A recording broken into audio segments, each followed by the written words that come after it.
স্বাগতম জানাচ্ছি বাংলাভিউ সরাসরি সম্প্রচারে। স্টুডিও থেকে আপনাদের সাথে যুক্ত হয়েছে আমি শ্রাবণী তালুকদার। জানিয়ে দেব আমাদের হাতে থাকা এখনকার আপডেট। সর্বশেষ আপডেট সবার আগে পেতে যুক্ত থাকুন বাংলাভিউর সঙ্গে। আপনার ভালো লাগা, খারাপ লাগা এবং যে কোনো ধরনের পরামর্শ থাকলে জানিয়ে দিন মন্তব্যের মাধ্যমে। চলে যাচ্ছে খবরে। আগামী 21 জুন অনুষ্ঠিত হবে সিলেট সিটি কর্পোরেশন নির্বাচন। তবে কয়েক মাস আগে থেকেই সিটি কর্পোরেশন নির্বাচন উপলক্ষে কাউন্সিলর এবং মেয়র পদপ্রার্থীদের সমর্থনে ফেস্টুন এবং ব্যানারে ছেয়ে গেছে সিলেট মহানগরীর অলিগলি। ঈদ উল ফিতর উপলক্ষে সম্ভাব্য প্রার্থীদের পোস্টার ফেস্টুন ঢাকা পড়েছে মহানগরীর 42টি ওয়ার্ডের অধিকাংশ এলাকায়। ঈদের শুভেচ্ছা জানিয়ে সম্ভাব্য মেয়র এবং কাউন্সিলর পদপ্রার্থীরা এসব ফেস্টুন এবং ব্যানার টাঙিয়েছেন সিলেটে।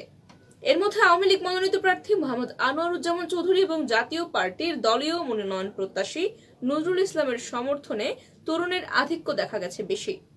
এছাড়া ইসলামী ঐক্যজোট বাংলাদেশের মনোনীত মেয়র প্রার্থী মাহমুদুল হাসানের সমর্থনেও দেখা গেছে অনেক ফেস্টুন এবং ব্যানার। তবে এগুলোকে সিটি কর্পোরেশনের পক্ষ থেকে পবিত্র রমজান মাস উপলক্ষে সরাতে বলা হয়েছিল। পবিত্র রমজান মাস উপলক্ষে সব ধরনের মানুষের ছবি সংবলিত ছবি এবং ব্যানার এবং ফেস্টুন সব জায়গা থেকে অপসারণ করার নির্দেশনা দেওয়া হয়েছিল, তবে তা মানা হয়নি। নির্বাচনে রহস্য থাকা মেয়র আরিফুল হক চৌধুরী নির্বাচনে প্রচারণায় না থাকলেও তার ঈদ শুভেচ্ছা জানানো পোস্টার, তোরণ এবং ফেস্টুনও দেখা গিয়েছে বিভিন্ন স্থানে। এই অবস্থায় গত মাসে সিলেট সিটি নির্বাচন এলাকা থেকে সব ধরনের প্রচারণা সামগ্রী অপসারণের নির্দেশ দিয়েছিল নির্বাচন কমিশন। সিলেট সিটি কর্পোরেশন নির্বাচনের তফসিল ঘোষণার পরপরই ইসি এক নির্দেশনা দেয় এবং সব ধরনের প্রচার সামগ্রী অপসারণে বলা হয়। ওই নির্দেশনায় বলা হয়েছিল সম্ভাব্য মেয়র এবং কাউন্সিলর পদপ্রার্থীদের পোস্টার, ব্যানার, দেয়াল লিখন, বিলবোর্ড, গেট, তরুণ বা ঘের, প্যান্ডেল, আলোকসজ্জা ইত্যাদি প্রচার সামগ্রী এবং নির্বাচনী ক্যাম্প থাকলে সেগুলো প্রার্থীদের উদ্যোগে মনোনয়নপত্র দাখিলের শেষ তারিখ রাত 12টার মধ্যেই সরাতে হবে। তবে নির্বাচন কমিশনের নির্দেশ মানতেই কোনো তোড়জোড় পরিলক্ষিত হচ্ছে না কোথাওই। অপসারণ তো দূরের কথা, উল্টো আরো মেয়র এবং কাউন্সিলর পদপ্রার্থীদের নতুন নতুন ব্যানার, ফেস্টুন দেখা যাচ্ছে মহানগরীর বিভিন্ন আনাচে কানাচে। নির্বাচনের আদেশ বাস্তবায়নকারী প্রতিষ্ঠান সিটি কর্পোরেশনও এ ব্যাপারে উদাসীন। সিটি কর্পোরেশনের পক্ষ থেকে এক নির্দেশনা দিয়েই যেন তারা দায়সারা কাজ করে ফেলেছেন, তবে নিচ্ছেন না কোনো উদ্যোগ। এই বিষয়ে বক্তব্য জানতে সিসিকের প্রধান নির্বাহী কর্মকর্তা বদরুল হক এবং আঞ্চলিক নির্বাচন কর্মকর্তা ফয়সাল কাদেরকে মুঠোফোনে একাধিক কল করা হয়েছিল, তবে তারা রিসিভ করেননি বা কোনো ধরনের রেসপন্স করেননি। এই বিষয়ে সিটি কর্পোরেশনের প্রধান প্রকৌশলী নূর আজিজুর রহমানকে জানতে চাইলে তিনি বলেন, মহানগর থেকে পোস্টার, তোরণ এবং ফেস্টুন অপসারণের নির্দেশনা দেওয়া হয়েছে এবং নির্দেশনাটি দিয়েছে নির্বাচন কমিশন, ইসি।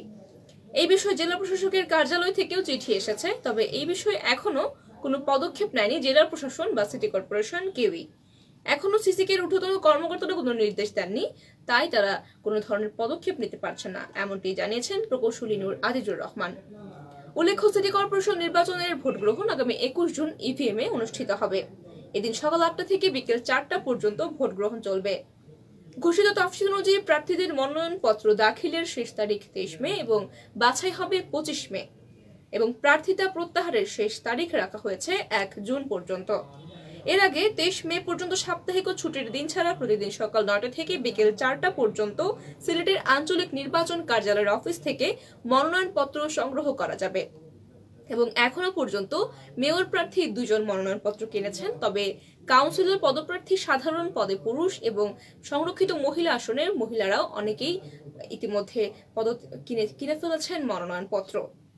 তবে সিসিকের পক্ষ থেকে এবং ইসির পক্ষ থেকে যে নির্দেশনা দেওয়া হয়েছিল ব্যানার এবং ফেস্টুন অপসারণের জন্য, এই ব্যাপারে কোনো তোড়জোড় লক্ষ্য করা যাচ্ছে না। উল্টে নতুন নতুন ব্যানার এবং পোস্টারে ছেয়ে যাচ্ছে সিলেট নগরী। সুপ্রিয় দর্শক শ্রোতা, এই ছিল আমাদের হাতে থাকা এখনকার আপডেট। এতক্ষণ সঙ্গে থাকার জন্য সকলকে অসংখ্য ধন্যবাদ। পরবর্তী আপডেট পেতে যুক্ত থাকুন বাংলাভিউর সঙ্গে।